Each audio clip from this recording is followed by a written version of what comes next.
Hi there, this is just a quick bonus video, but this past week George R.R. Martin actually made a second notable blog post in which he was praising what a great adaptation the new Shogun TV series is, and he was a fan of the original, he likes this too.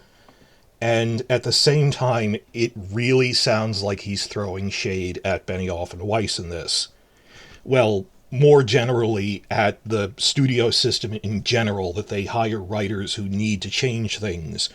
That there have been other times when Martin has been, there's such a thing as adaptation, things need to change, but then there's, you just changed it for the sake of changing it, you had no literary justification. So this sounded really fun, so I just want to read it off to you.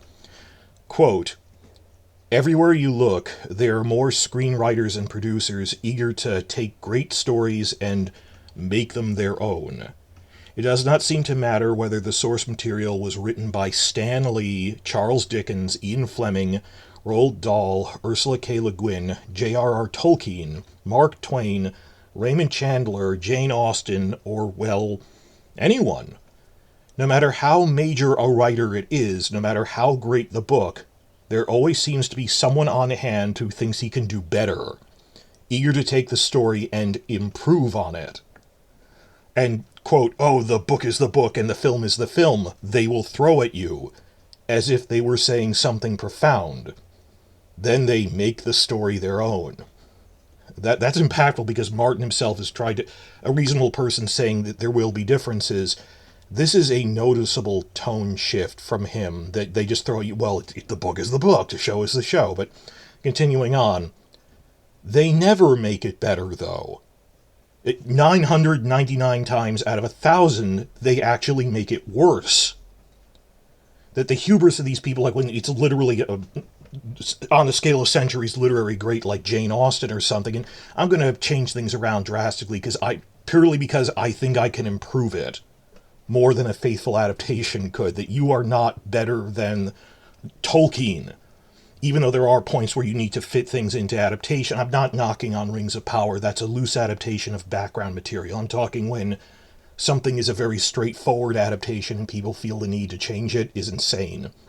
But Martin himself continues that 999 times out of 1,000, they make it worse. Once in a while, though, we do get a really good adaptation of a really good book, and when that happens, it deserves applause.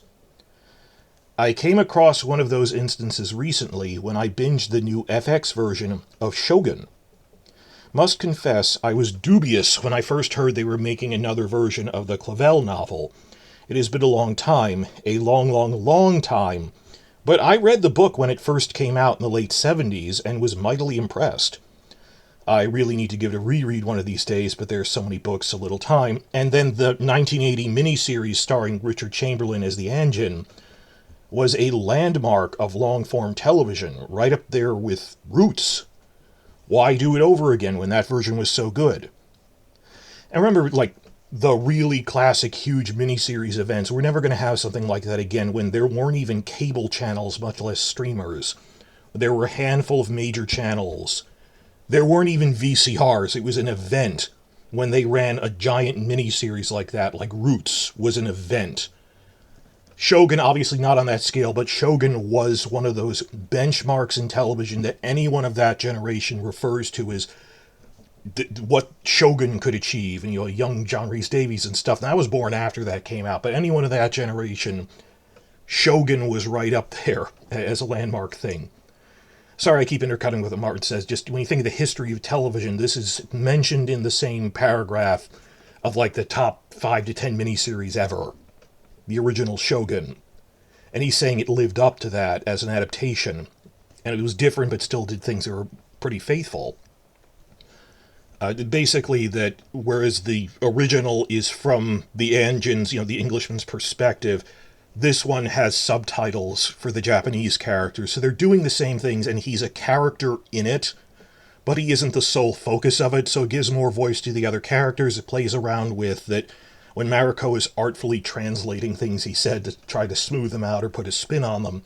So when you deal with people speaking multiple languages, it can make the adaptation different while still being the same just because of the slant they put on it. But as Martin continues, that he read the book, watched the miniseries when it came out, really affected him, and why do it over again when that version was so good? Martin: I'm glad they did, though. The new Shogun is superb. Better than Chamberlain's version, you ask? I don't know. I haven't watched the 1980 miniseries since, well, 1980. That one was great, too. And the fascinating thing is that while the old and new versions have significant differences, the subtitles that make the Japanese dialogue intelligible to English-speaking audience, like I said, they are both faithful to the Clavel novel in their own way. I think the author would have been pleased. Both old and new screenwriters did honor to the source material and gave us terrific adaptations, resisting the impulse to make it their own. But don't take my word for it, watch it yourself. So this is great in terms of if you're looking for the next Game of Thrones. I don't know if this is... They have said they've renewed it so it can count as a full drama, not a limited series. I don't know if the subsequent seasons that they're coming up with will be as good as the first, because they're not directly based on a novel. I think it's a good idea just because, like, history didn't stop. What happened after that, because it's loosely based on Japanese history. It'll be interesting. I just don't think it'll match the first season. We shall see. But, like, on the scale of the next Game of Thrones, need to be, like, you're talking potentially something like Wheel of Time or Rings of Power, the launch of a new franchise. Potentially. I don't think those really achieve the same heights as that, but in terms of quality, as a one snapshot, just this one season in isolation, because it was meant as a miniseries originally, FX's Shogun, if you're someone who is looking for things as good as the early Game of Thrones seasons, this has George R.R. Martin's personal seal of approval. The comparisons to Game of Thrones are very valid in terms of the gritty politics and tone and stuff. Martin himself really likes it. Another thing that has his seal of approval, on a different spectrum, it's not trying to be realistic, is earlier in this blog post he was talking about how great he's friends with Neil Gaiman, what a big fan of Sandman he is. He really praised season 1.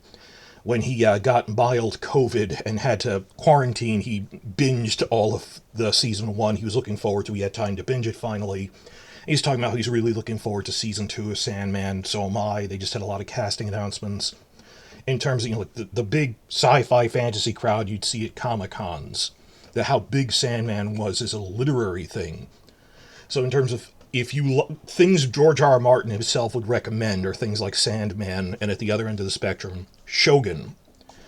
But what this all reminded me of just him yelling about they need to improve things, is this quote from Fire and Blood, which he wrote in 2018. I mean, this specific chapter was written in 2018 after all the problems on Game of Thrones. Where, tell me in the comments if you remember this part, I've talked about it before, on A Caution for Young Girls, which is this book of erotica, which we hope is an Easter egg they'll mention in the show, that they said, well, because it's erotica, it's not really a formally reproduced book.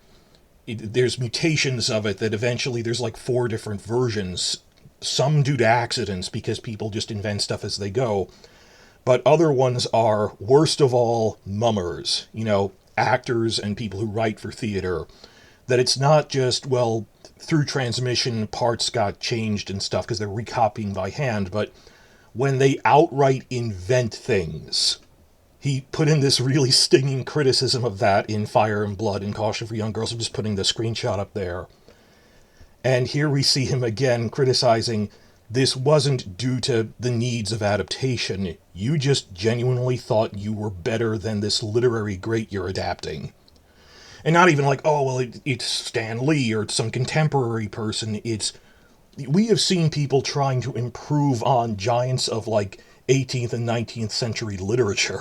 That they are that arrogant, that it is this bizarre, surreal world in the Hollywood studio system. We need reforms in it. Of just, well, he's our golden boy, he's David Benioff, he's J.J. Abrams. What could go wrong if he makes his version of something?